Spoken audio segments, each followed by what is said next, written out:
विश्वन्दर्पणदृश्यमाननगरे तुल्यन्निजान्तर्गतम् पश्यन्नात्मनि मायया बहिर्भूतं यथा निद्रया यः साक्षात् कुरुते प्रबोधसमये स्वात्मानमेवाद्वयम् तस्मै श्रीगुरुमूर्तये नमः इदं श्रीदक्षिणामूर्तये वागीशा यस्य वदने लक्ष्मीर्यस्य च वक्षसि यस्यास्ति हृदये संवित् तं नृसिंहमहं भजे। ॐ नमः परमहंसास्वादित चरणकमलचिन्मकरन्दाय भक्तजनमानसनिवासाय श्रीरामचन्द्राय विश्वसर्गविसर्गादि नवलक्षणलक्षितम् श्रीकृष्णाख्यं परं धाम जगद्धाम नमामतम् सच्चिदानन्दरूपाय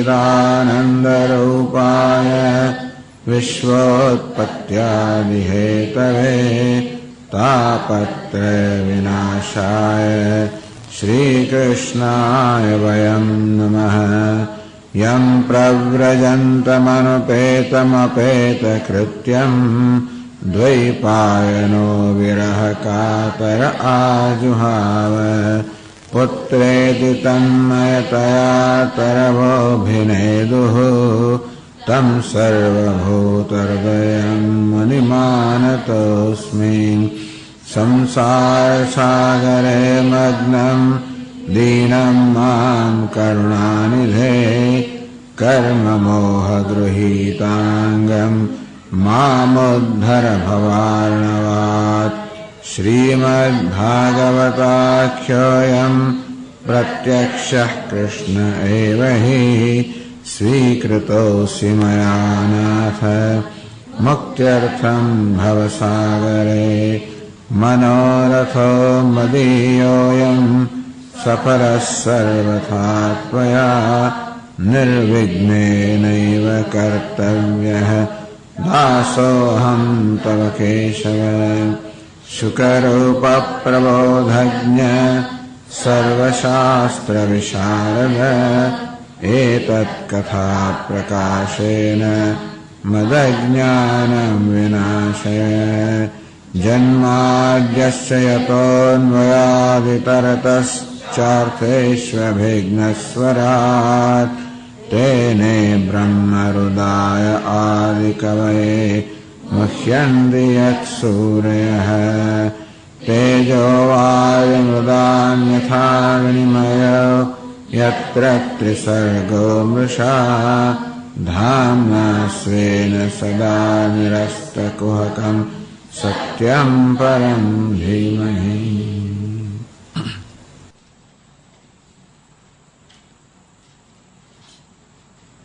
तो राजा निमिये प्रश्न કર્યો યોગીશ્વરોને કે ભલભલા માયાવીઓને પણ મોહમાં નાખનારી ભગવાનની જે માયા છે એ વિશે આપ મને કહો. તો એનો ઉત્તર અંતરિક્ષ ઋષિએ આપ્યો અને માયાના કાર્યથી સર્ગ સ્થિતિ અને પ્રલય એ રૂપી માયાના કાર્યથી એમણે માયાનું સ્વરૂપ સમજાવ્યું. કાર્યાનુમયા માયા તો કાર્ય અનુમાન કરવા યોગ્ય છે માટે એશા માયા ભગવત સર્ગસ્થિત્યંતકારિણી. હે રાજા નિમિ આ ભગવાનની માયા છે જે સર્ગ સ્થિતિ અંતકારિણી જગતનું સર્જન કરનાર જગતનું પાલન કરનાર જગત અંત કરનાર ત્રિવર્ણ સત્વરસ્તમો ગુણાત્મિકા આ ભગવાનની માયા છે. વર્ણિતા અસ્માભિ અમે એનું વર્ણન કર્યું. કિમ ભૂય શ્રોતુમિચ્છસી એમ કે એને અંતરિક્ષ ઋષિએ જ નિમિના મનમાં પ્રશ્નનું બીજ જન્માવ્યું. કિમ ભૂય શ્રોતુમિચ્છસી હવે આગળ શું સાંભળવાની ઈચ્છા ધરાવે છે કે માયાનું આ પ્રકારનું વર્ણન સાંભળીને નિમિ રાજા ગભરાઈ તો ગયા જ હશે, અને તેથી માયામાંથી મુક્ત કેમ થવું એ વિષયનો પ્રશ્ન એમનામાં જાણે કે પ્રેરિત કર્યો. આ રીતે હવે તું આગળ વધારે શું જાણવા ઈચ્છે છે એ દ્વારા માયામાંથી મુક્ત થવાનો પ્રશ્ન જાણે કે પ્રશ્ન માટે રાજાને પ્રેરિત કર્યો. અને તેથી એ રીતે એવમ અનુકંપિત તન્નિવૃત્તિ ઉપાયમાં પૃચ્છતી. આ પ્રકારે અંતરિક્ષ ઋષિ વડે અનુકંપિત જે અનુકંપા જેના પર કરવામાં આવે છે એ રાજા એ માયામાંથી નિવૃત્તિના ઉપાય વિશે પૂછે છે. તો 17મા શ્લોકમાં કહે છે, રાજોવાચ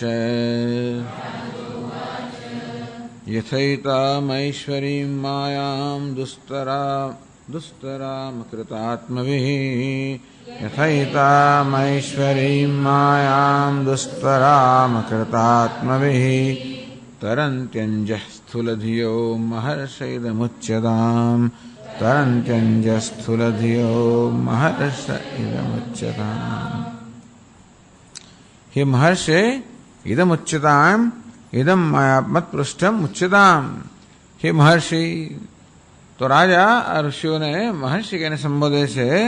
મહાંશ્ચાસૌ ઋષિશ્ચ, જે મહાન પણ છે અને ઋષિ પણ છે. મહાન છે અર્થાત જેમનું હૃદય ઉદાર છે. ઋષિ છે અર્થાત જે તત્વના જ્ઞાતા છે, જે ઉદાર હૃદયના છે અને તત્વના જ્ઞાતા છે. તત્વના જ્ઞાતા હોવાના કારણે તત્વનું જ્ઞાન કે ઉપદેશ કરવામાં સમર્થ છે, અને મહાન હોવાના કારણે ઉપદેશ કરવા કરે છે. ક્યારેક શું થાય છે કે આપણે જાણતા હોઈએ છતાં કહીએ નહીં, ઘણી વાર બનતું હોય છે. આપણું રહસ્ય હંમેશા બીજા બધા જણાવ્યું એવું નથી બનતું, એવી ઉદારતા ઘણું હોતી નથી. સંસારમાં તો બહુ બનતું હોય છે કે જે જાણતા હોય બીજાને કહે જ નહીં. તમે બહાર કામ કરતા હો કોઈ ઓફિસમાં કે બીજી કોઈ જગ્યાએ એને પૂછવા તો તમે કહે જ નહીં, અડધું પડધું કહે, ક્યાંક મારું પ્રતિસ્પર્ધી બની જશે તો. અને સંકુચિત હૃદયના લોકો આ રીતે પોતે એ પણ એક જ્ઞાનનું દાન છે. એમાં ઉદારતા જોઈએ, એવી ઉદારતા ઘણા બધા લોકો ધરાવતા નથી હોતા. પણ આ તો મહર્ષિ છે જે મહાન છે અર્થાત ઉદાર હૃદયના છે, અંતેથી એ જ્ઞાન પ્રદાન કરવા માટે તત્પર છે. હે મહર્ષે ઇદમુચ્યતામ, આ મને કહો. યથા એતામ ઐશ્વરીમ માયામ દુસ્તરામ અકૃતાત્મભિઃ, તો અકૃતાત્મભિઃ અવશીકૃતાંતઃકરણૈઃ, જેમણે પોતાના આત્મા અર્થાત અંતઃકરણને વશીકૃત કર્યું નથી. તૈઃ એતામ ઐશ્વરીમ માયામ દુસ્તરામ, એમના માટે ઈશ્વરને માયા છે એને તરવી અત્યંત અઘરી છે. તો કે માયાને તરવી અશક્ય તો નથી પણ અઘરી ખરી. અને ખાસ કોને વડે અઘરી? ખાસ કરીને અકૃતાત્મભિઃ અસંસ્કૃતાત્મભિઃ, જેમણે પોતાના અંતઃકરણને સંસ્કૃત કર્યું નથી. અર્થાત જેમણે પોતાના અંતઃકરણને શુદ્ધ બનાવ્યું નથી. અર્થાત જેના અંતઃકરણમાં આ કામ, ક્રોધ કે રાગ, દ્વેષ વગેરે ઘણા બધા દોષો છે, એ જ બતાવે છે કે એ લોકો માયાના પ્રભાવમાં છે. અને તેથી જેના હૃદયમાં રાગ દ્વેષ છે એ પોતાના રાગ દ્વેષને સંતોષ કરવા દ્વારા જ જીવનની સફળતા ઈચ્છવાના. એ રાગ દ્વેષ જ માયા છે. રાગ દ્વેષના રૂપમાં માયા જ મનુષ્યના અંતરમાં રહેલી છે. અને તેથી જેણે પોતાના રાગ દ્વેષ પર કાબુ ન મેળવ્યો હોય, અર્થાત રાગ દ્વેષને અધીન છે, એ માયાને અધીન જ છે. અને જે કંઈ કરે એ બધા માયાની પ્રેરણાથી કરવાનો. માયાની પ્રેરણાથી ક્યારેય માયાને પાર ન કરી શકે. આ કૃતાત્મભિઃ અર્થાત જેમણે પોતાના અંતઃકરણ શુદ્ધ નથી બનાવ્યું. એ જ ભગવાન કહે છે ને કે આપણું અંતઃકરણ કે આપણો આત્મા જ આપણો મિત્ર બની શકે, એ આપણો શત્રુ બની શકે. યનાત્મૈવ આત્મના જીતઃ, જેણે પોતાના આત્મા પર એટલે અંતઃકરણ વિજય પ્રાપ્ત કર્યો છે, એમના માટે આત્મા મિત્ર બને છે, નહીં તો માયાનો મિત્ર બને. આપણું મન કોનું મિત્ર છે? આ મન તો એવું છે ને કે આપણે એનો મિત્ર ના તો બીજાનો મિત્ર બની જ ગયેલું હોય છે. માયાનો મિત્ર હોય જ છે. અને તેથી પહેલા આપણા મનને મિત્ર બનાવીએ તો જ પછી આ માયામાંથી માયાને તરવા માટેની સંભાવના જાગૃત થાય. એટલે નિમિરાજા કહે છે કે જેમણે પોતાના અંતઃકરણને સંસ્કૃત કર્યું નથી, શુદ્ધ કર્યું નથી, જેમણે પોતાના અંતઃકરણ પર વિજય પ્રાપ્ત કર્યો નથી, એવા માટે જેને તરવી અત્યંત કઠિન છે એવી ભગવાનની જે માયા છે. સ્થૂલ ધીર અંજહ તરંતી, એવી માયાને સ્થૂળ બુદ્ધિવાળા મનુષ્યો અંજહ સરળતાથી કેવી રીતે સ્થૂલ બુદ્ધિ સ્થૂલે શરીરે અહમ ધિ યેષામ તે ક્લેશોધિકતરસ્તેષામ અવ્યક્તા સક્તચેતસામ અવ્યક્તા હે ગતિર દુઃખમ દેહવદ્ભિ અવાપ્યતે. આ દેહમાં અહમ ભાવ ધરાવનારને આગળ સ્થૂલ ધિ કહેવામાં આવ્યા. સ્થૂલ એટલે સ્થૂલે, દેહે ધી એટલે કે અહમ ધિ યેષામ તે. આ સ્થૂળ દેહની અંદર અહમ બુદ્ધિ ધરાવનાર એટલે બીજા સામાન્ય માણસો બધાએ જન્મે ત્યારથી દેહમાં અહમ બુદ્ધિ ધરાવનારા જ છે. અને તેથી દેહમાં અહમ બુદ્ધિ ધરાવનારા જે મનુષ્યો છે તો સ્થૂળનો અર્થ કરવામાં આવ્યો અશ્વમેધાદેવ કર્મણી ધી આસ્તો પ્રતિધિ યેષામ તે. અથવા તો સ્વર્ગ વગેરે પ્રાપ્ત કરાવનારા જે કર્મ છે એ કર્મમાં બુદ્ધિ ધરાવનારા, એમાં શ્રદ્ધા ધરાવનારા એવા જે મનુષ્ય છે એ લોકો અંજહ સરળતાથી કેવી રીતે આ માયાને પાર કરી જાય એ માટેનો ભગવાન ઉપાય મને બતાવો. તન નિવૃત્તિ ઉપાય, એની નિવૃત્તિનો ઉપાય મને બતાવો. આમ તો આગળ કંઈક કહેવામાં આવ્યું છે આ માયા વિશે.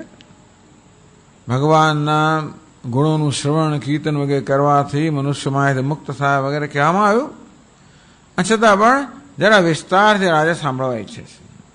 આગળ કહેવામાં આવ્યું પણ વિસ્તારથી સાંભળવા ઈચ્છે છે. અને ખાસ કરીને સ્થૂલધિ હે, તો સ્થૂળ બુદ્ધિ ધરાવનારા, તો સ્થૂળમાં આત્મબુદ્ધિ ધરાવનારા જે સંસારી મનુષ્ય છે એ કેવી રીતે માયાને તરી જાય એનો ઉપાય ભગવાન મને બતાવો. તો ઘણા યોગીશ્વરોમાંથી હવે પ્રબુદ્ધ નામના યોગેશ્વર ઉત્તર આપે છે. પ્રકર્ષણ બુદ્ધમ જ્ઞાતમ આત્મતત્વમ. તો પ્રબુદ્ધનો એક અર્થ એવો થાય પ્રકર્ષણ બુદ્ધમ આત્મતત્વમ યેન સહ. જેમણે આત્મતત્વને સારી રીતે જાણ્યું છે એનું નામ પ્રબુદ્ધ અથવા પ્રકર્ષણ બુદ્ધ. જે અનાદિ માયામાંથી સારી રીતે જાગી ગયા છે એને પણ આપણે પ્રબુદ્ધ કહીએ. પ્રબુદ્ધ તો જે બુદ્ધ એટલે ઉઠ્યા છે, અનાદિ માયામાંથી ઉઠ્યા છે, અર્થાત જે આત્મતત્વનું જ્ઞાન ધરાવે છે, અર્થાત જેણે જે માયાને તરી ગયેલા છે. કે માયાના સગંજામાં હોય તો અજ્ઞાની જ હોય. પ્રબુદ્ધ એટલે માયારૂપી નિદ્રામાંથી જે જાગૃત થયા છે અને જેમણે સારી રીતે આત્મતત્વને જાણ્યું હોવાને કારણે માયારૂપી નિદ્રામાંથી જાગૃત થયા છે એવા પ્રબુદ્ધ ઋષિ જે છે યોગીશ્વર, એ જ જે જાગૃત થયા છે એ જ બીજાને જગાડી શકે ને. અને તેથી એ નિમિરાજને ઉત્તર આપે છે. એટલે પછીના શ્લોકમાં કહે છે પ્રબુદ્ધ ઉવાચ કર્માણ્યારભમાણાનાં દુઃખહત્यै સુખાય ચ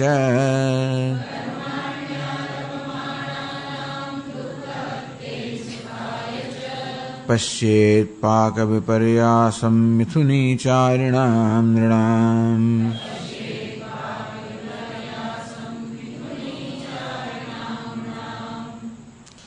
ભક્તિ વ્યતિરેકેણ નાસ્તિ અન્ય ઉપાય.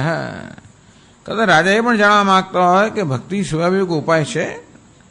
ભક્તિનો નિર્દેશ તો આપે મને કર્યો આગળ, એ સિવાય તો કે નહીં, ભક્તિ સિવાય માયાને તરવાનો બીજો કોઈ ઉપાય નથી. અને તેથી આ પ્રબુદ્ધ ઋષિ ભક્તિનો ઉપદેશ કરશે. તત્ર પ્રથમ વૈરાગ્ય દ્વારા ગુરુ ઉપસત્તિમાં ચતુર્ભી. પહેલા 4 શ્લોકથી કહે છે કેવી રીતે પહેલા વૈરાગ્ય પ્રાપ્ત કરવું જોઈએ. વૈરાગ્ય પ્રાપ્ત કરીને ગુરુજીનું શરણ લેવું જોઈએ અને પછી એમની પાસેથી આ ભક્તિ એટલે ભગવાનને પ્રાપ્ત કરવાના ભાગવત સાધનો જે છે, ભાગવત ધર્મ છે, એનો ઉપદેશ પ્રાપ્ત કરવો જોઈએ. એ પહેલા 3 શ્લોકમાં વૈરાગ્યની વાત કરે છે કે ભલે સ્થૂલધી હોય, ભલે સંસારમાં બુદ્ધિ ધરાવનારો હોય, એટલા માટે કહ્યું સ્થૂલધી આ સંસારમાં બુદ્ધિ ધરાવનારા લોકો છે, કર્મમાં બુદ્ધિ ધરાવનારા છે, દેહમાં અહમ બુદ્ધિ ધરાવનારા છે, સામાન્ય મનુષ્યો. એટલા માટે ઉપદેશ કરે કે પહેલા વૈરાગ્ય ઉત્પન્ન થવું જોઈએ. વૈરાગ્ય ઉત્પન્ન થાય તો પછી ગુરુ પાસે જવું જોઈએ. એટલે ગુરુ પાસેથી આ ભક્તિના સાધનો જ્ઞાન પ્રાપ્ત કરીને એનું અનુષ્ઠાન કરવું જોઈએ, એવું પ્રબુદ્ધ ઋષિ કહે છે. તો પહેલા મનુષ્ય વૈરાગ્ય પ્રાપ્ત કરવું જોઈએ. એને જરા ચારે બાજુ નજર કરવી જોઈએ. આમ દુનિયામાં નજર કરવાથી પણ વૈરાગ્ય પ્રાપ્ત થાય. એ લોકોનું જે આચરણ છે, લોકોનો અનુભવ છે, એનું નિરીક્ષણ કરવું જોઈએ. એવું છે ને કે બીજાના અનુભવ પરથી પણ આપણે ઘણું શીખી શકીએ. હવે આપણે અગ્નિમાં હાથ મૂકીએ રજાય તો શીખીએ એવું નથી. બીજો હાથ મૂકે બીજા અગ્નિ દાજી તો કેવું થાય એ શીખી શકીએ કે ભાઈ ત્યાં હાથ ના લગાવવો જોઈએ. અને તેથી શીખવા માટે આપણે જ અનુભવ મેળવવા એવો કોઈ નિયમ નથી. બને ત્યાં સુધી બીજાનો અનુભવ શીખવું એ જ ઉત્તમ છે. એટલે કે છે કે ભાઈ કર્માણી આરભમાણાનામ દુઃખત્યય સુખાય છે કર્માણી આરભમાણાનામ. તો જો ભાઈ દુનિયાની અંદર લોકો ઘણા બધા કર્મ કરતા હોય છે. આરભમાણાનામ ખૂબ બધો પ્રયાસ કરીને લોકો બધા કર્મ કરતા હોય છે. શેના માટે? દુઃખ હત્યય સુખાય છે. એક તો દુઃખનો નાશ કરવા માટે અને સુખની પ્રાપ્તિ માટે. સુખ પ્રાપ્તિ દુઃખ નિવૃત્તિ. દુનિયા જોઈએ છે કે મનુષ્યો જો દુઃખ આવી પડ્યું હોય તો એમાંથી કેમ મુક્ત થવું અને સુખ ન હોય તો એને કેમ મેળવવું, બસ આ જ બે વસ્તુ છે. જે સુખ નથી એને પ્રાપ્ત કેમ કરવું, જે દુઃખ છે એને દૂર કેમ કરવું, બસ આ જ વસ્તુ છે. માથું દુખ્યું કેમ દૂર કરવું, ઊંઘ આવે છે તો કેમ પથારીમાં ટૂંકમાં આવી રીતે સુખની પ્રાપ્તિ કે દુઃખની નિવૃત્તિ, બસ એ જ મનુષ્ય ઈચ્છે ને સ્વાભાવિક છે. સુખ આત્માનો સ્વભાવ હોવાને કારણે સુખ માટે બધાને સ્વાભાવિક પ્રેમ છે. અને દુઃખ આત્માના સ્વભાવથી વિરુદ્ધ હોવાના કારણે દુઃખ માટે બધાને સ્વાભાવિક દ્વેષ છે. હોય જ અને હોવો જ જોઈએ, એમાં કંઈ ખોટું નથી. વસ્તુ એ છે કે એટલે તેથી દરેક મનુષ્ય દુઃખની નિવૃત્તિ અને સુખની પ્રાપ્તિની ઈચ્છા લઈને જન્મ્યો છે. સ્વાભાવિક ઈચ્છા છે. ઈચ્છા ન હોય તો જન્મ થયો જ ના હોય. તો તેથી શેના માટે જન્મ થયો? બસ આને જ માટે. કેમ? દુઃખમાંથી નિવૃત્ત થવું અને સુખની પ્રાપ્તિ કરવી. તમ વિદ્યા દુઃખ સંયોગ વિયોગમ યોગ સંગીતમ. ભગવાન કહે છે કે આનું નામ જ યોગ, કે દુઃખ સાથે જે યોગ થયો છે એમાંથી કેમ વિયોગ કરવો. આ મનુષ્ય જન્મ્યો ત્યારથી દુઃખ સાથે યોગ લઈને જન્મ્યો છે. જન્મ્યો ત્યારથી અજ્ઞાન લઈને જન્મ્યો. અજ્ઞાનને કારણે દેહમાં અહમ બુદ્ધિ લઈને જન્મ્યો. એને કારણે દેહની તૃષ્ણાઓને પોતાની તૃષ્ણાઓ માનતો થયો. એટલે કે પોતાને અલ્પ માનતો થયો અને તેથી પોતાને દુઃખી, અલ્પ, દીનહીન આવી માન્યતા લઈને જન્મ્યો છે. એનું નામ જ દુઃખ. અને તે હંમેશા અલ્પતામાંથી, દીનતામાંથી, હીનતામાંથી કેમ મુક્ત થવું એની જ ઈચ્છા ધરાવતો હોય. સ્વાભાવિક છે. સુખ પ્રાપ્તિ અને કેવી રીતે અનંત બનવું, કેવી રીતે સર્વમય મુક્ત થવું, અનંત આનંદ કેમ પ્રાપ્ત કરવો, આ સ્વાભાવિક ઈચ્છા છે. એટલે માણસે વિચાર કર્યો કે ના હવે પણ આવી ઈચ્છા લઈને જ જન્મ્યો છે અને આપોઆપ જ આ ઈચ્છાથી પ્રેરણા બધા કર્મ કરતો હોય છે અને મોટા મોટા કર્મનો આરંભ કરતો હોય છે. તો કર્માણી આરભમાણાનામ મિથુની ચારિણામ નૃણામ. આ બધા મનુષ્યો મિથુની ચારિણામ, મિથુનીમ એટલે કે મિથુની ભૂય પ્રવર્તમાનાનામ. એ દુનિયામાં એકલા માણસ કોઈ કરતો, સંસારનો માણસ એકલો કંઈ ના કરે, મતલબ ભેગા મય ના કરે. એટલે પતિ હોય તો પત્ની, આમ ભેગા છે. ગુરુ હોય તો શિષ્ય, બાપ હોય તો દીકરો, ભાઈ હોય તો ભાઈ, વગેરે વગેરે. મિત્ર હોય તો મિત્ર, પતિ હોય તો પત્ની. મિથુની ચારિણામ. ટૂંકમાં તમે જુઓ કે ને એ સિવાય પણ કર્મ કરવા માટે પણ મિથુની ચરણ એટલે કે આવી તો પત્ની હોવી જોઈએ. તેથી આવી રીતે બે ભેગા થઈને કર્મ કરનારા છે. ચાલો પતિ પત્ની ભેગા થઈને કર્મ કરતા હોય, કારણ કે વૈદિક કર્મો અપેક્ષા રાખે છે કે મનુષ્ય એનો લગ્ન થયા હોવા જોઈએ, તેથી ગૃહસ્થ હોવો જોઈએ. મિથુનિચારિણામ નૃણામ કર્માણી આરભમાણાનામ, અનેક પ્રકારના કર્મ કરનારા લોકો છે. જેનું નિરીક્ષણ કરો તો તમે શું જણાશે? પાક વિપર્યાસમ પશ્યેદ. પાક વિપર્યાસમ, તેથી પાક એટલે કર્મફળ, વિપર્યાસ એટલે વિપરીત. આ બધું કરવાથી કે વિપરીત ફળ મળે છે એ જરા પહેલા જુઓ. સુખની પ્રાપ્તિ માટે કર્મ કરવામાં આવે, એમાં સુખની પ્રાપ્તિને બદલે દુઃખની પ્રાપ્તિ થતી હોય. આ દુઃખની નિવૃત્તિ માટે કર્મ કરવામાં આવે તો દુઃખની નિવૃત્તિ હોય ને દુઃખ વૃદ્ધિ થતી હોય. આવું દુનિયામાં જોવામાં આવે. ત્યારે જુઓ પહેલા કે લોકોની શું સ્થિતિ છે. એટલે આપણે ઝંપલાવતા પહેલા જરા નજર કરવી જોઈએ. મોટાભાગના લોકો ઝંપલાવી દેતા હોય છે, અને તેથી ઝંપલાવ્યા પછી ખબર પડે કે આપણે શેમાં ઝંપલાવ્યું. પેલો કે ભાઈ I did not bargain for this, એટલે તેથી મેં આ વસ્તુમાં આને માટે નહોતું કર્યું, બરાબર છે, પણ તમે વિચાર હવે કર્યું તો ખરું. એટલે કર્મનો આરંભ કરતા પહેલા વિચાર કરો કે આ કર્મમાં સુખની પ્રાપ્તિ કરાવવાની ખરેખર ક્ષમતા છે કે નહીં. સકામ કર્મ કરીએ તો કામના પૂરી થાય, અને તો કામના પૂરી થાય ખરી, પરંતુ જો સફળતા મળે તેમાં રાગ વધે, નિષ્ફળતા મળે તો દ્વેષ થાય, અને તેથી સકામ કર્મના પરિણામે મનુષ્ય રાગ દ્વેષનો જ માત્ર સંચય કરતો હોય છે. આ રાગ અને દ્વેષ મને દુઃખ આપનારા હોય છે. અને તેથી એટલે કહ્યું પાક વિપર્યાસમ. બીજું પાક વિપર્યાસ એટલે શું? શરૂઆતમાં જે મધુર લાગે, અંતમાં પછી કડવું નીકળે.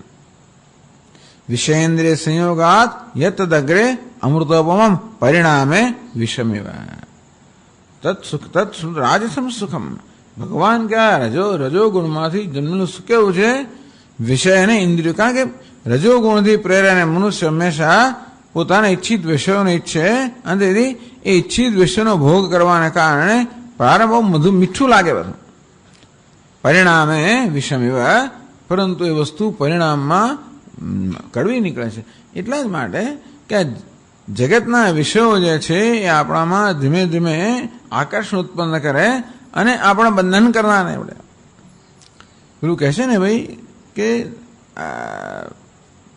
દરેક વસ્તુની મર્યાદા હોય છે, અને દરેક વસ્તુ પછી એમની યોગ્યતા ગુમાવી બેસતું હોય છે. શરૂઆતમાં જો સુખ આપે, પછી સુખ માટે આપણને એનાથી વધારે જોઈએ. પહેલાં 1 કપ ચા ચાલતી હોય તો પછી 2 કપથી જરા થોડો તાજગી આવે, પછી ધીમે 3 કપ થતી જાય. એમ કરતાં કરતાં દરેક વસ્તુ છે પોતાની ક્ષમતા ગુમાવતું જાય છે. આ વસ્તુ લોકો જાણતા નથી હોતા, ધીમે એવી આ વિષયોની જાળમાં ફસાતા હોય છે. એમ કરતાં એનું વ્યસન થઈ જતું હોય છે, અને એના પર પરતંત્રતા આવતી જાય છે. એટલે વિષયમાંથી સુખ પ્રાપ્ત કરનારા માણસના જીવન જોઈએ તો કેવી રીતે ધીમે ધીમે વિષયની પરતંત્રતા વધતી જતી હોય છે, અને વિષયમાં સુખ આપવાની ક્ષમતા ઘટતી જાય. એના માટે વધારે વિષયો જોઈએ, બીજા વિષયો જોઈએ, વૈવિધ્ય જોઈએ, અને એટલે નવી વસ્તુ જોઈએ. કારણ કે પછી જૂની વસ્તુઓમાં સુખ આપવાની ક્ષમતા જતી રહે. Law of diminishing return. દરેક વસ્તુ જે આપણને આપવાની ક્ષમતા ગુમાવતી જાય છે. આ બધું જુઓ કે જે લોકો પોતાના સુખ માટે જગતના વિષયો પર આધાર રાખનારા છે એ લોકોને પાક વિપર્યાસમ, અંતમાં કેવી રીતે છેવટે ફસામણી થતી હોય છે. એ જ વિષયો શરૂઆતમાં સુખનું સાધન બનતા જણાય, છેવટે એ જ કેવા દુઃખનું સાધન મળે, એને બંધન કરનાર બનીને. તો આ જરા જોવું જોઈએ કે સકામ કર્મ એટલે જે માણસો એમ સુખ પ્રાપ્તિ દુઃખ નિવૃત્તિ, પણ જેના મનમાં આ પ્રકારનો એવી જાતનો ખ્યાલ છે કે ભાઈ જગતના વિષયોમાંથી સુખ મળવાનું છે, જગતની સિદ્ધિઓમાંથી સુખ મળવાનું છે, આ પ્રકારની ઈચ્છાથી વિષયો કે વિચારે કે વાંક એમનો કંઈ વાંક નથી, ગુનો નથી કર્યો. આ જગતની સિદ્ધિઓ ગુનો નથી કર્યો, પરંતુ એમને આપણે એમને દ્રષ્ટિ જે છે એ તકલીફ આવી છે. જે વસ્તુ ખરેખર આપણા આદરનો વિષય હોવી જોઈએ, આપણા પૂજાનો વિષય હોવી જોઈએ, એને આપણે ભોગનો વિષય બનાવી દઈએ તો છેવટે શું કરવાની છે? તો જગતના વિષયો ભોગ માટે રચાયા, ખરેખર તો ઈશ્વરની આરાધના માટે રચાયેલા છે. યજ્ઞાસાત કરુણોન્યત્ર લોકોયમ કર્મ બંધન. તેથી ઈશ્વરને અર્પણ કરવાને બધું કર્મ કરવામાં આવે તો આપણે મુક્ત કરનારું નીવડે, બાકી તો બંધન કરનારું નીવડે છે. એટલે માણસ આ બધું જોવું જોઈએ. પાક વિપર્યાસમ, વસ્તુ ખરેખર કેવી ઉલટી અલસા વિપરીત ફળ આપનારી નીવડે છે.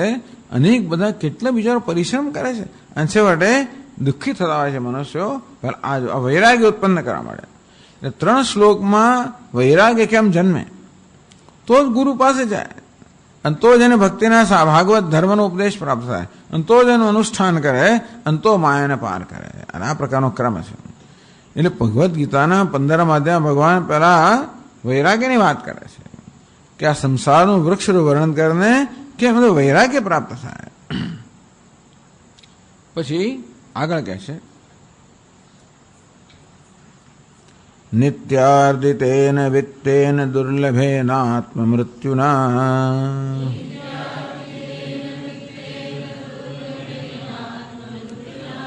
ગૃહાપત્યાપ્ત પશુભિઃ કા પ્રીતિઃ સાધિતૈશ્ચલૈઃ.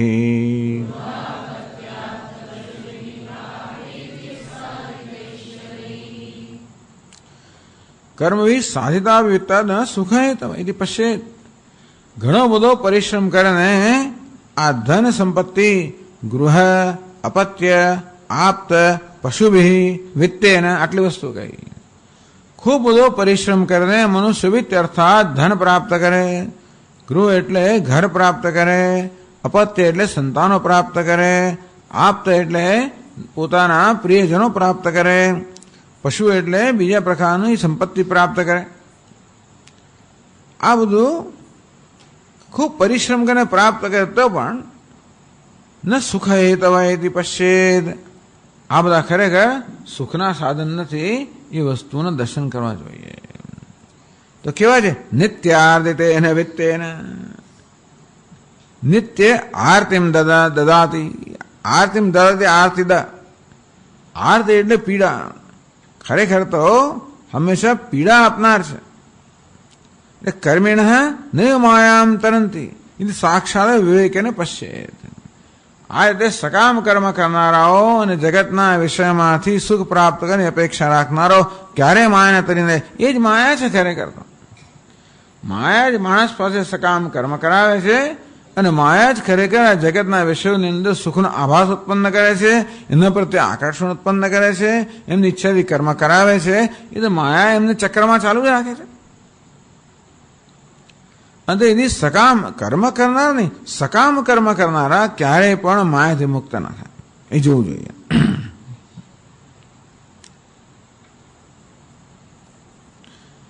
એટલે કે છે એટલે અહીંયા આગળ ભર્તૃહરિનું એક સરસ વાક્ય કહ્યું છે.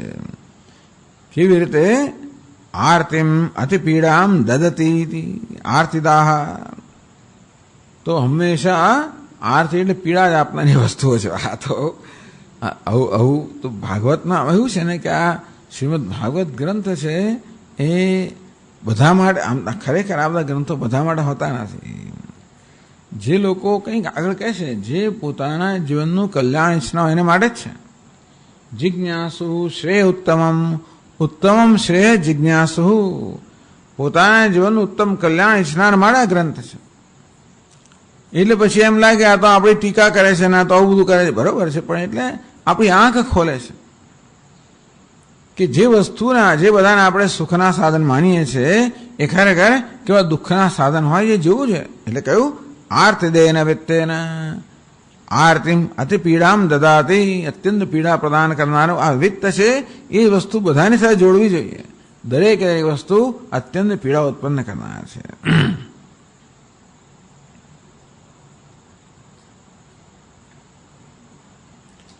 તો કેવી રીતે એ કહે છે કે ભાઈ નિત્યમ નિત્યમ આરતી નિત્ય આરતી દેન હંમેશા પીડા કરનારા. ક્યારેક નહીં. સાધન દશાયામ વિદ્યમાનતા દશાયામ અને વિનાશે છે.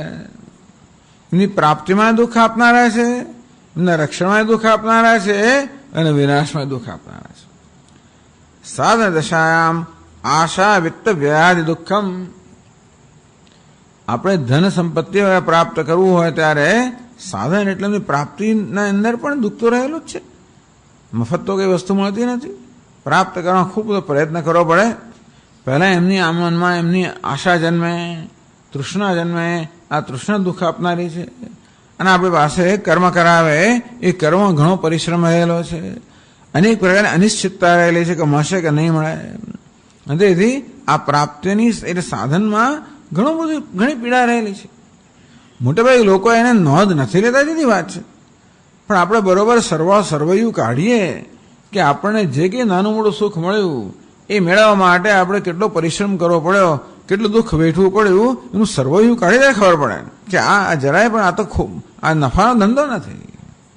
તેથી વસ્તુની પ્રાપ્તિ માટે એક તો કેટલા કાલાવાલા કરવા પડે, કેટલી હજાર વસ્તુ કરવી પડે, લોકો બધા ભીખ માગવી, બધું કરવું પડે. એમને કશું મળતું નથી આવતું. અને એ લોકો કારણ કે આપણને વસ્તુ ક્યારે મળે? કોઈકની કૃપા પ્રાપ્ત કરીએ ત્યારે, કોઈક આપણને કોઈક રીતે. અંતેથી ટૂંકમાં આપણે હાથ લાંબો ઘણું બધું કરવું પડે. અંતેથી સાધન દશાયામ આશા વિત્ત વ્યાધિ દુઃખમ વિદ્યમાનતા દશાયામ સંરક્ષણ વિદ્યાર્થમ દુઃખમ. મળે પછી પાછું પણ દુઃખ થાય. એનું રક્ષણ કેમ કરવું? સંરક્ષણ. અને તકલીફ એવી છે ને કે આ ધન વસ્તુ એવી છે કે જેટલું મળે એટલે સંતોષ થાય જ નહીં. ના હોય ત્યાં સુધી એમ લાગે કે આટલું મળશે તો બહુ થઈ ગયું. મળ્યા પછી એમ લાગે કે આ તો પૂરતું છે જ નહીં. તેથી એની વૃદ્ધિ કરવી જ પડે. તેથી જરા પણ એમાં સુખ નથી. અર્થમ અનર્થમ ભાવે નિત્યમ નાસ્તિ તદ સુખલેશ સત્યમ. આ ધનનો જે સ્વભાવ જ છે, આવે એટલા આપણામાં તૃષ્ણા ઉત્પન્ન કરે જ. અને તેથી જે છે એમાં સંતોષ ઉત્પન્ન થાય અને તેથી એની વૃદ્ધિ માટેની ઈચ્છા જન્મે. એટલે માણસ પ્રયત્ન કરવાનો જ છે. એ માણસ ક્યારેય સંતોષ થાય જ નહીં કે મારે બધું પૂરતું છે. હજી કોઈ મળ્યો નથી આપણને કે મને સંતોષ થયો કે મારે પૂરતું છે. અને તેથી એટલે કહે છે કે ભાઈ સંરક્ષણ અને ધન મળે અત્યારની વાત તો બરાબર છે, બેંકોને બધું છે. પણ એ જમાનાની તો જે સંપત્ત ધન આવે એને આપણે પોતે જ સાચવવું પડે ને, ક્યાં મૂકવું પાછું. અંતેથી એટલે આત્મમૃત્યુને એમ કહેવામાં આવ્યું. ખરેખર આ ધન તો મૃત્યુ કરાવનારું છે. ધનવાન લોકો હોય એટલે પેલા ચોર હોય, લૂંટારા હોય, બધા લોકો નજર ત્યાં જ હોય. એ શક્ય છે, દુનિયા બનતું હોય છે. અમેરિકામાં તો કેટલા આ સ્ટોર હોય ને પેલી મોટેલ હોય ને ફલાણ હોય, આવીને લોકો એના ધડાધડ કરી જાય. કારણ કે પૈસા લઈ જવા માટે. હિન્દુસ્તાનમાં બને છે ને આજે કેટલી બધી ચોરીઓ થાય છે. ચોરીની પ્રક્રિયામાં કેટલો માર ખાવા પડતો હોય ને માણસ મારી પણ ના કશું કહેવાય નહીં. એટલે ખરેખર તો આ વસ્તુનું રક્ષણ કરવામાં શક્ય છે કે આપણું જાન પણ જતો રહે આત્મમૃત્યુના. ચાલો એક અર્થ થયો. પણ રક્ષણમાં ચિંતા તો રહેલી જ છે ને. અને ધન આવે ને એટલે પછી આપણે બધા પર ધીમે ધીમે વહેમ પડતો છે કે કેમ આપણી પાસે કેમ આવે છે, હવે કેમ ખુશામત કરે છે, કેમ આમ કરે છે. અને તેથી કોઈ માણસ જેની પાસે પુત્રાદપી ધન ભાજામ ભીતિ. શંકરાચાર્ય મહારાજ કહે છે કે આ ધનવાન મનુષ્યને પોતાના સંતાનો પ્રત્યે પણ ભય કે આ માણસ કેમ મારી પાછળ કેમ આ લાગે જ જોઈ રહ્યો છે, ક્યારે આ પડે અને ક્યારે મને વસ્તુ પ્રાપ્ત થાય. એટલે ધનના રક્ષણની અંદર ચિંતા રહેલી છે. અત્યારે બેંકો મૂક્યું, બેંકોમાં તો કેટલી બેંકો ડૂબી ગઈ બધી. તેથી કોઈ જગ્યાએ સલામતી રહી નથી કે બધી જગ્યાએ લોભ તો રહેલો જ છે. તેથી કોઈને કોઈ બેંકનું સંચાલન કરનાર માણસો જ છે ને જવાબ. અમેરિકાની અંદર કેટલા બધા પેન્શન ફંડના લોકો બિચારા નિવૃત્ત થયા એટલે એમણે આખી જિંદગી સુધી પેન્શન ફંડમાં જમા કર્યું હોય અને પછી પેન્શન ફંડનું મેનેજમેન્ટ કરનારા એવા ગોઠાળા કરે કશું રહે જ નહીં. આ તો બીજા વાપરી નાખે. કેટલી બધી મ્યુનિસિપાલિટીઓને કેટલા રાજ્યોએ અમેરિકાની અંદર પોતાના બધા પેલા જે એમ્પ્લોઈઝ હોય, પોતાના બધા કામદારો હોય, કર્મચારીઓ હોય, એમનું પેન્શન ભેગું કર્યું હોય એનું બીજા વાપરી નાખે.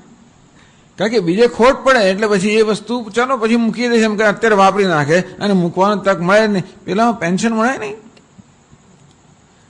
આવું તો બહુ થતું હોય. તેથી આ ધન એટલે રક્ષણની ચિંતા અને એની વૃદ્ધિ તો કરવી જ પડે. પાછી લોકો જાત જાતના ઉપાયો કરે.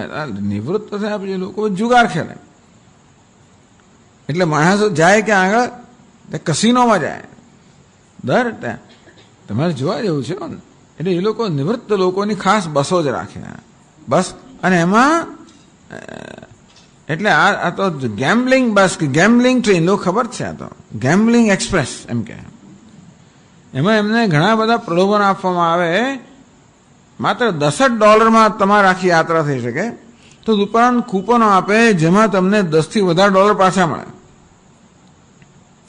આમ તમારે બહુ તહેનાત કરે એ લોકો. જે તમે અંદર જાઓ અને જુગાર રમો.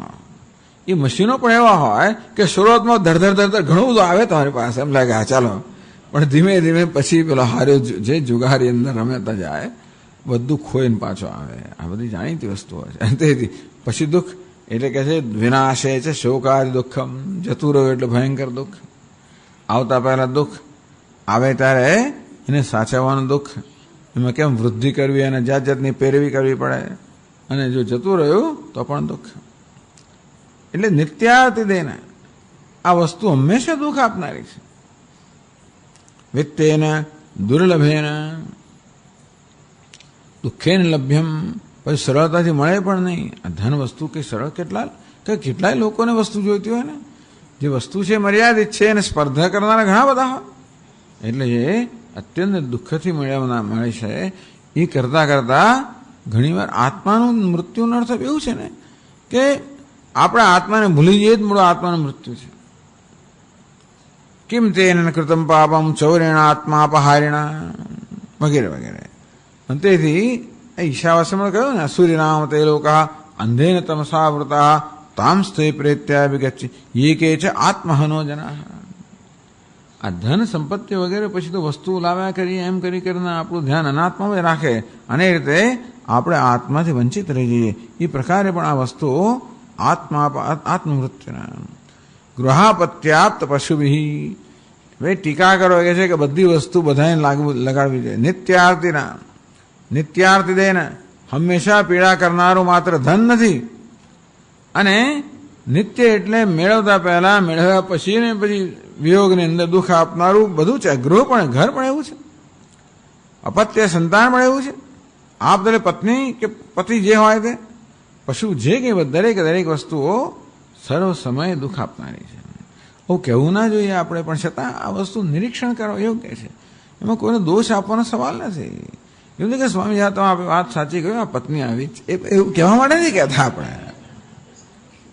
એવું નથી કે પત્ની કહે સ્વામી હવે ખબર પડી આ બધી અમે તો બહુ જાણી ગયા છે, બધું બહુ શીખ્યા. બરોબર છે. એટલે આ માત્ર જાણવાની વસ્તુ છે, નિરીક્ષણ કરવાની વસ્તુ છે. પત્નીનો કોઈ વાંક નથી, પુત્રનો કોઈનો વાંક જ નથી. પરંતુ વાંક આપણો ઘણો તો આપણો છે. કઈ દ્રષ્ટિથી આપણે એમને જોઈએ છીએ. જ્યારે આપણે કોઈ વસ્તુને સુખનું સાધન તરીકે જોઈએ ત્યારે વસ્તુ દુઃખ આપવાની.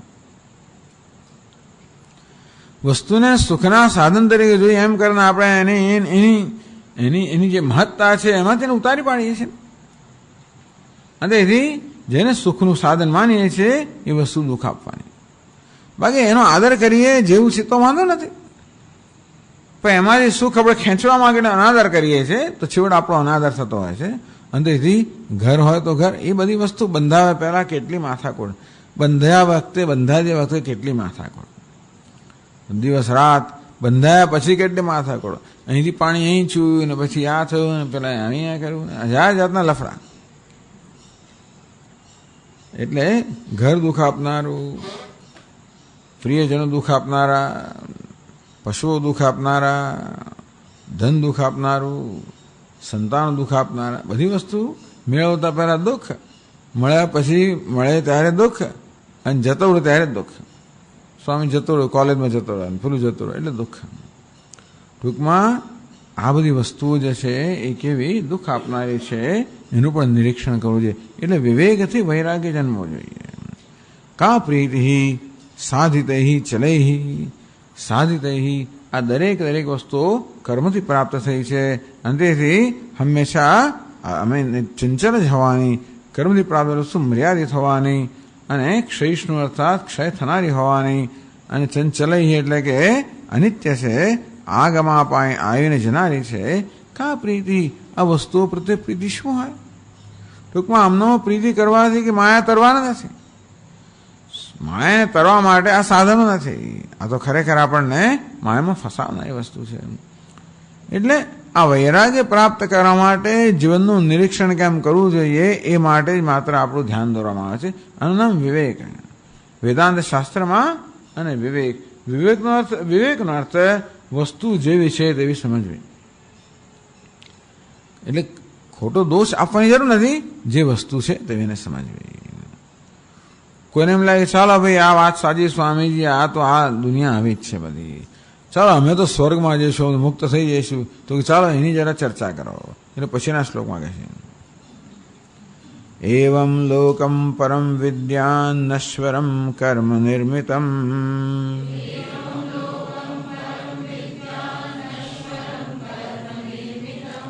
સતુલ્યાતિશયધ્વંસમ યથા મંડલવર્તિનામ.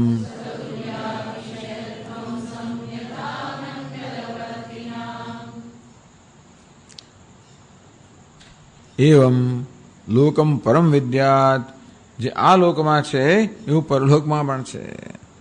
તદ્યથા કર્મ છે લોક ક્ષીયતે એવમ અમુત્ર પુણ્યચિતો લોક ક્ષીયતે. છાંદોગ્ય ઉપનિષદમાં કહેવામાં આવ્યું કે જેવી રીતે આ લોકમાં કર્મથી પ્રાપ્ત કરેલી વસ્તુઓ ક્ષીણ થઈ જાય તેવી રીતે પરલોકની અંદર પણ પુણ્યથી પ્રાપ્ત કરેલી વસ્તુઓ ક્ષીણ થનારી છે. એટલે જેવી રીતે આ લોકના બધા સાધનો નશ્વર છે તે જ પ્રકારે પરલોકનું પણ છે. એવમ પરમ લોકમ વિદ્યાત, આ પ્રકારે પરલોક અથવા સ્વર્ગ પણ એવો છે એ પણ જાણવું જોઈએ.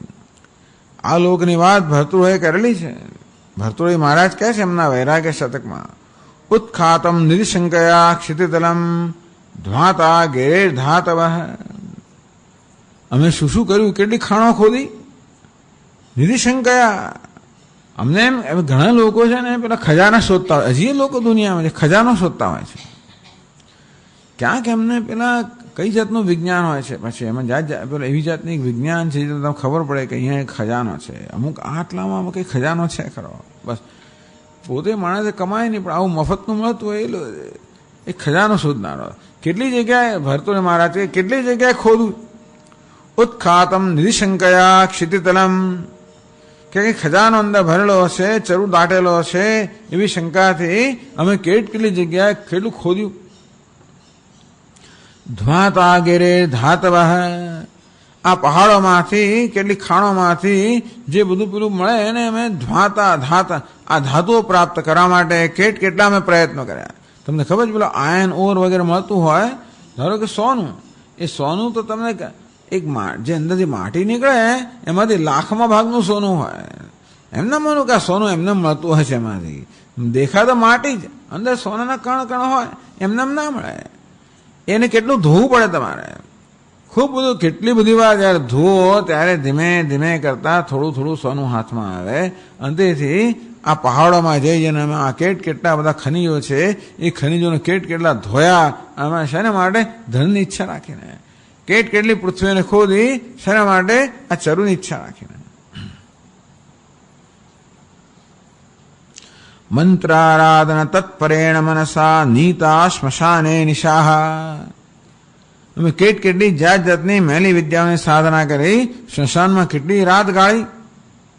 મંત્રારાધન તત્પરેણ, ચાલો પેલા કે આ મંત્ર કરો, પેલો મંત્ર કરો, ફલાણો મંત્ર કરો. અંતેથી કેટલી રાતો અમે સ્મશાનમાં કેટલા મંત્રોનો જપ કરીને ગાળી. ત્યક્ત્વા જાતિ કુલાભિમાનમુચિતમ સેવા કૃતા નિષ્ફલા. અમે કેટલી સેવા કરી ખુશ કરવા માટે, રાજાને ખુશ કરવા માટે, કોઈ ધનવાન વ્યક્તિને ખુશ કરવા માટે. અને સેવા કરવામાં બધું અભિમાન તો છોડી દેવું પડે ને. જાતિ કુલાભિમાનમુચિતમ, અમારી જાતિનું કુળનું અભિમાન. બ્રાહ્મણ હોય તો પહેલાની સેવા કરવી પડે, શૂદ્રની સેવા કરવી પડે. કુળ બધા ગમે તેવા રાજા હોય એમાં આવ્યા હોય પણ છેવટે કોની સેવા કરવી પડે? આમ જાતિ અને કુળનો અભિમાનનો ત્યાગ કરીને અમે કેટલી બધી સેવા કરી, નિષ્ફળ ગઈ. લબ્ધ્વા કાણવરાટક વિનમયા તૃષ્ણે ધુના મુંચમામ. છે કાણી કોળીએ પ્રાપ્ત ના થઈ, આ બધું કરવા છતાં ભરતૃહરિ કહે છે, હે તૃષ્ણા હવે તો તું મને છોડ. આ તૃષ્ણાએ બસ આટલું કરાવડાવ્યું, ક્યાં ને ક્યાં રખડાવ્યો, કેટલું ખોદાવ્યું, કેટલું કરાવ્યું અને છેવટે એનો સરવાળે શું? એક કાણી કોડિયા ના મળે. હે તૃષ્ણા, હવે તો મને છોડ. આ રીતે વૈરાગ્ય શતકમ. તો આ લોકમાં આ સ્થિતિ છે. એમના માનો કે પરલોકમાં જુદી સ્થિતિ છે.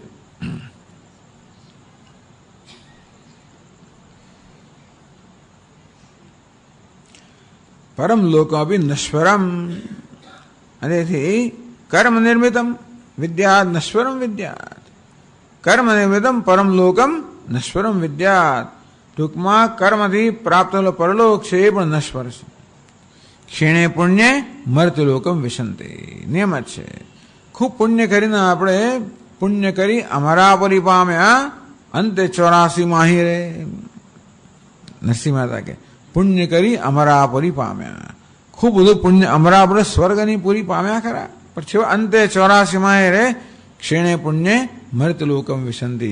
ત્યાં પણ પુણ્ય ક્ષીણ થાય એટલે ધક્કો મારીને નીચે ફેંકી દે. એ પછી એમાં કોઈ વિવેક ના કરે.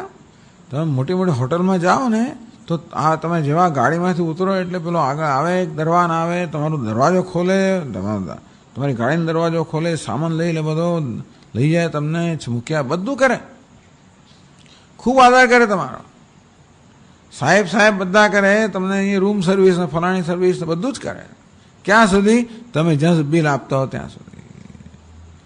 ક્રેડિટ કાર્ડમાં જોયું કે આ પતી ગયું કામ, બિલ નથી અપાતું, કોઈ પ્રકારની ફોર્માલિટી શિષ્ટાચાર કર્યા વગર ધક્કો મારીને બહાર કાઢે મૂકે.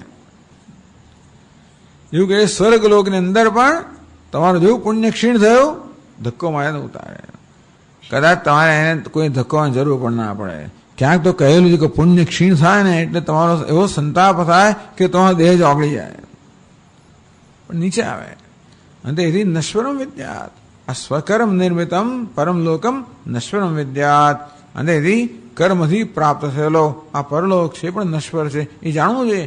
તેથી એમના મને તો શું થાય છે લોકોને કે ચાલો આ સ્વામીજી અહીં તો સમજ્યા, છોડો, અમે સ્વર્ગમાં જઈશું. હજી છોડતા નથી પાછા. એટલે આ અહીંયા આટલી બધી નિરાશાઓ પ્રાપ્ત થઈ, આ સુખ ને દુઃખ પ્રાપ્ત થયું, એમને કે ચાલો સ્વર્ગ જુદા, તો સ્વર્ગ જુદા પ્રકારનું નથી, એ જ વ્યવસ્થા ત્યાં છે. બોલી ત્યાં શું હોય ખબર છે? સતુલ્યાશિતે ધ્વંસમ યથા મંડલવર્તિનામ. દ્રષ્ટાંત આપ્યું. યથા મંડલવર્તિનામ ખંડ મંડલપતિનામ અલ્પદેશ રાજ્ઞામ. આ નાના પેલા બધા રાજાઓ હોય ને, આપણે ત્યાં પેલા રજવાડાના અંદર શું ચાલતું હોય તમારે જોવા જેવું છે. એ નાના રજવાડા હોય, એમની વચ્ચે શું થાય? સતુલ્યાશિતે ધ્વંસમ. પોતાના સમાન હોય એને લોકો ઈર્ષ્યા કરે, ના સ્પર્ધા કરે. સમાન હોય તો એને આગળ કેમ વધુ? માણસની આ જ વૃત્તિ છે. પોતાની સમાન હોય એટલે એને કારણે આગળ કેમ વધુ, તરત સ્પર્ધા થાય. પોતાના આગળ હોય તો ઈર્ષ્યા થાય, કેમ પાડવો. અને આ રીતે ક્યાં તો કોઈ સમાન હોય તો પોતાને હલકું હોય તો એના બધા અભિમાન ઘૃણા જન્મે. આ 3 વસ્તુ છે. સમાન સાથે આપણે સ્પર્ધા કરીએ, આપણે તે બધા ચડિયાતા હોય આગળ વધેલો એને ઈર્ષ્યા કરીએ, આપણા જેવાના હોય એને આપણે ઘૃણા કરીએ. એટલે જ કહ્યું ને મૈત્રી મુદિતા કરુણા ઉપેક્ષા. એટલે કહેવામાં આવ્યું કે સમાન સાથે સ્પર્ધા ના કરો, મૈત્રી કરો. જે આપણાથી આગળ વધેલા હોય એમને ઈર્ષ્યા ના કરો, ખુશ થાવ. જે આપણાથી ઉતરતા હોય એને બધે ઘૃણા ન દાખવો, કરુણા કરો. 4 પ્રકારના લોકો હોય ને, આપણા સમાન હોય, ચડિયાતા હોય, ઉતરતા હોય કે વિરોધી હોય, પછી તો વિરોધીની ઉપેક્ષા કરો, એમનો વિરોધ ના કરો, પ્રતિકાર ના કરો, એમાં ને એમાં ખલાસ થઈ જશો. ટૂંકમાં સ્પર્ધા કરવામાં, ઈર્ષ્યા કરવામાં, ઘૃણા કરવામાં અને પ્રતિકાર, આ જ જીવન છે ને માણસનું. સામાન્ય માણસ તો કેવું જીવન જીવે છે. જોઈએ કે આપણે જેવી રીતે પેલા પતંગિયાઓ કેવા આગમાં ઝંપલાવતા હોય છે, ખબર પણ નથી હોતી કે શું થવાનું છે. તેવી રીતે લોકો દુનિયામાં ઝંપલાવતા જ હોય છે. આ જ બધા સંબંધ આ જ પ્રકારના. સમાન સાથે સ્પર્ધા, ચડિયાતાની ઈર્ષ્યા, ઉતરતાની ઘૃણા અને વિરોધનો પ્રતિકાર. બસ આ જ ચાલે છે. આવું ના કરશો ભાઈ, એટલે કહે છે. તો અહીંયા જે પ્રકાર એવું સ્વર્ગમાં પણ છે. એટલે કે સતુલ્ય અતિશય ધ્વંસમ. ત્યાં પણ હવે સ્વર્ગમાં સ્વામી દયાનંદ મહારાજને તો અડધો કલાકનું પ્રવચન આપે, સ્વર્ગમાં પહોંચ્યો કેવી રીતે ને પહોંચ્યા પછી શું થવાય. બિચારો કેટલા પુણ્ય કરીને પહોંચ્યો અને ત્યાં આગળ ત્યાં તો એનો પડોશી ત્યાં આવી ગયો. આ આવે અહીંયા, મને ખબર છે કે માણસ કેવું જીવન જીવે છે, અહીં ક્યાંથી આવી ગયો. હવે કોણ જાણે સ્વર્ગના નિયમો ખબર નથી, અહીં તો ખબર નથી જ પડતી. આ દુનિયાના નિયમો તો ખબર પડતી જ નથી કે ક્યાં શું થાય છે, પણ ત્યાં એમને ખબર ના પડે. અને તેથી અહીંયા આપણે જો દ્વેષ કરતા એને ત્યાં આગળ જુઓ એટલે આપણને કરે એના કરતાં મેં પણ આવું કંઈક કર્યું હોત તો વાંધો નહોતો. આપણને એમ કે સ્વર્ગમાં જવા માટે અમુક જ રીતે જીવન જીવવું જોઈએ, એના વગર આ તો આવી ગયો, તો હું ત્યાં હતો તો કંઈ કર્યું તો સારું થાત. એટલે જે હોય પણ ત્યાં આગળ સ્વર્ગમાં આ જ વસ્તુઓ છે. આપણા સમાન હોય ત્યાં પણ એની સ્પર્ધા થવાની. આપણે ચડિયાતા હોય જેમ ખંડમંડલ વર્તે, તો આ નાના નાના રાજાઓ જેમ કરતા હોય છે તેવી રીતે સતત સંઘર્ષમાં લડ્યા જ કરતા હોય. આ ઘરા સેવા ધંધો જ નહીં પીયો કરશો, હંમેશા લડ્યા કરતા હોય. તલવાર એટલે તમારી શુરવીરતાનો ઉપયોગ છે, પણ આ બધા આ રાજપૂતો કહેવાય શુરવીર, અક્કલ વગરની શુરવીરતા. શુરવીર વાત કોણ પેલાને માર્યો ને આને એટલે અંદર અંદર જ મારી, ટૂંકમાં ભેગા થઈને કોઈ બીજાને મારતો જુદી વાત છે, એ તો અક્કલ છે ને એમનામાં. કોઈ દાડો હિન્દુસ્તાન લોકો ભેગા થયા છે, અંદર અંદર જ મારામારી કરી, પેલા આવીને બધાને મારી ગયા, કોઈ કશું કર્યું જ નહીં. એટલે આ સાંભળીને આપણો ઇતિહાસ આવે કેટલું આપણે દુઃખ થાય કે કેવા લોકો નીકળ્યા બધા. તેથી કંઈ શીખ્યા નહીં, કંઈ સંપ ના કર્યો, કશું ના કર્યું.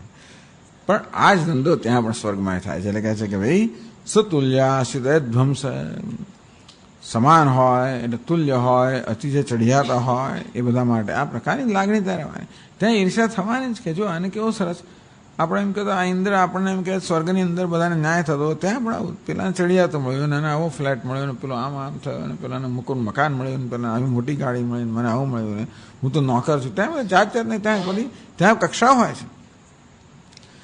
એટલે ત્યાં પણ નોકરો હશે તો હશે તો ખરા ને સ્વર્ગની અંદર પણ, ત્યાં પણ ડ્રાઈવરો હશે, બધું હશે, માળી વગેરે ત્યાં પણ હશે.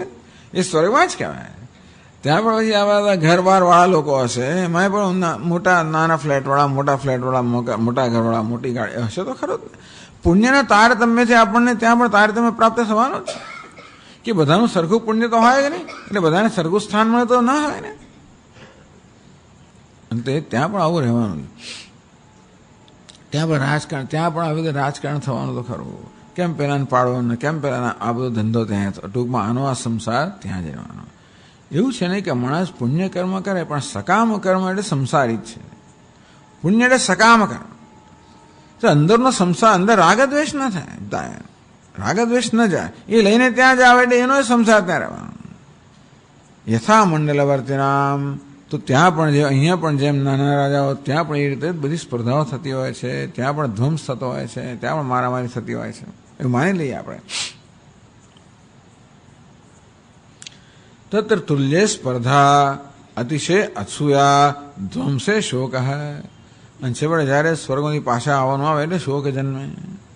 યથા મંડલવર્તિનામ, તો અહીંયા જેવું છે તેવી રીતે કર્મ નિમિત્તવાત નશ્વરમ, અંતેથી આ સ્વર્ગ પણ નશ્વર છે, આપણને જેવું જોઈએ. ટૂંકમાં જેવી રીતે આ લોકના બધા સાધનો નશ્વર છે અને સુખનું દુઃખ આપનારા છે, સ્વર્ગ પણ એવું છે. એ અત્યારથી જો સ્વર્ગમાં જઈને જોશે તો જુદી વાત છે, એ જોવા સ્વર્ગમાં જવાની જરૂર નથી. પણ જે પ્રકારની વ્યવસ્થા આ લોકમાં છે એવી વ્યવસ્થા ત્યાં પરલોકમાં પણ છે. તેથી ત્યાં જવાની તસદી ના લેશો, કારણ કે એને બહુ કર્મ કરવા પડે. આ મોટા અહીંયા ઘસાઈ જવું પડે. ખૂબ તપશ્ચર્યા કરો, ખૂબ બધા વ્રત કરો, ઘણું બધું કરો, ત્યારે સ્વર્ગને પ્રાપ્ત થાય. એટલે આ લોકનું સુખ તો ગુમાવ્યું છે, અને તે ત્યાં જઈને પણ કે બહુ મોટું ખાટી જવાનું નથી. અને તેથી આ પ્રકારે આ 3 શ્લોકમાં કહેવામાં આવ્યું કે જે સ્થૂલધી કહેવામાં આવ્યું ને, સ્થૂલધિયામ સ્થૂલધિય, સ્થૂળ વસ્તુમાં બુદ્ધિ ધરાવનાર લોકો કેવી રીતે મુક્ત થાય. તો આ રીતે જ્યારે વિવેક કરવામાં આવે ત્યારે વૈરાગ્ય જન્મે, ત્યારે સ્થૂળમાંથી આપણે બુદ્ધિ નિવૃત્ત થઈને સૂક્ષ્મ બુદ્ધિ કરી શકીએ. તો જિજ્ઞાસા જન્મે. તો આપણા વૈરાગ્ય જન્મ ક્યારે કહેવાય? જિજ્ઞાસા જન્મે ત્યાં સુધી વિવેક કરવો જોઈએ, વૈરાગ્ય જાગૃત કરવો જોઈએ, અને પછી ગુરુજી પાસે જવું જોઈએ. એ આગળ કહેવામાં આવશે. આ રીતે વાત તો ભક્તિની કરે છે, પણ આપણે ભક્તિ એટલે સરળ વસ્તુ છે સ્વામી, એમાં તો એમાં વૈરાગ્ય તો જોઈએ જ. ભક્તિ માટે પણ વૈરાગ્ય તો જોઈએ જ. વિવેક વૈરાગ્ય તો બધે જોઈએ જ. એ સિવાય કંઈ શક્ય જ નથી. તેથી પહેલા આ વિવેક અને વૈરાગ્યની વાત કરે છે.